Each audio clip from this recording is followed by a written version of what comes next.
Hospital में जो आप लोगों से पर्ची बनवाई जाती है या पर्ची बनवाते हो, जैसे नए-नए दवाई लेने गए हो तो आपसे पर्ची के नाम पर इस बहुत बड़ा स्कैम हो जाता है। क्योंकि पर्ची तो आपने एक बार कटा ली पर उसके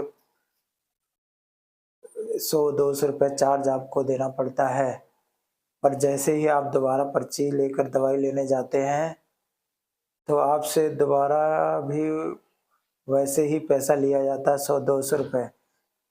ये पर्ची से बहुत बड़ा स्कैम का खेल हो जाता है, क्योंकि एक बात ये मानो अगर एक हॉस्पिटल में 100 से 200 लोग आ रहे हैं और हर पर्ची का 100 से 200 रुपये चार्ज है, तो ये पर्ची का बहुत बड़ा खेल है। ₹1 ₹2 के पेज से कम नहीं तो 100-200 रुपए ठीक है, क्योंकि एंट्री फीस है 200 रुपए से कोई कम तो लेता नहीं है और हर जगह ऐसा ही हो रहा है कि 100-200 रुपए आपसे ले लिए जाते हैं। उसके बाद जब आप दोबारा दवाई लेने जाते हो तो आपसे पता क्या बोला जाता है कि पहले आप पर्ची कटाओ फिर उसके बाद में हम आपको डॉक्टर से भी अपॉइंटमेंट देंगे। जैसे मान लो आप उनको 100-200 रुपए दे देते हो तो वो आपको नई पर्ची नहीं देते, ठीक है? क्योंकि आजकल जो सिस्टम है कोई भी बंदा डॉक्टरों से बहस नहीं कर सकता, ना ही किसी हॉस्पिटल में लड़ाई-झगड़ा कर सकता है, पर ये बहुत बड़ा स्कैम है।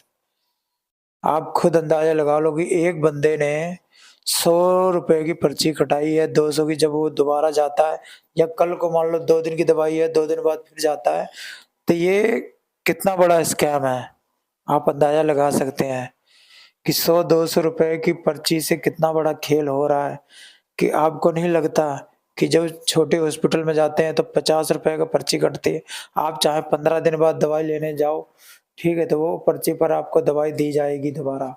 पर जब से ही बड़े हॉस्पिटल हो जाते हैं, तो आपके साथ में बड़ा स्कैम होना स्टार्ट हो जाता है।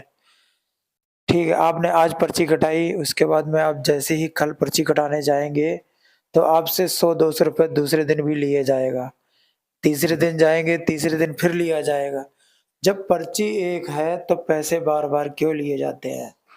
मेरा कहने का मतलब ये है कि जब ने एक बार पर्ची कटा ली, उस पर्ची में जगह है, ठीक है? और वही दवा अगर आपने बा दोबारा भी देनी है, क्योंकि कई हॉस्पिटल वाले क्या करते हैं, पर्ची तो आपको दे देते हैं, देने के बाद में क्या करते हैं आपसे ना मतलब कोई दवाई नहीं चेंज करते आपसे 1 हफ्ते की दवाई दे दी, देने के बाद दोबारा फिर बोलते हैं कि ऐसा करो इसे खा लो, उसके बाद में जब दोबारा आप आओगे एक बार थोड़ा बहुत चेंज कर देते हैं। उसी पर्ची के ऊपर ही थोड़ा चेंज कर देंगे, जगह भी होगी पर फिर भी बोलेंगे आप नई पर्ची बनवाओ। तो ये बहुत बड़ा स्कैम है। आप अपनी राय कमेंट में बताएँ क्या हॉस्पिटल वाले सही कर रहे हैं या गलत कर रहे हैं? नाम तो नहीं लेना चाहूँगा पर आप लोग अगर वीडियो देख रहे होंगे तो आपको पता लग जाएगा कौन-सा हॉस्पिटल है ये। ये हॉस्पिटल का जो खेल है, पर्ची का स्कैम है, बहुत बड़ा स्कैम है। अपनी राय दें, कमेंट करें और वीडियो अच्छा लगे तो लाइक और शेयर करें। क्योंकि जो गरीब आदमी है डेली का 100-200 रुपए फ्री में दे देता है, डॉक्टर से किसी तरह का बहस नहीं करता। मैं आपको दवाइयों का रेट भी बता दूँ, जो हॉस्पिटल में दवाई होती है, ठीक है? उसका भी रेट बहुत हाई होता है, जबकि हम किसी मेडिकल से लेने जाते हैं, उसमें 20 से 25% तो डिस्काउंट माँगते हैं।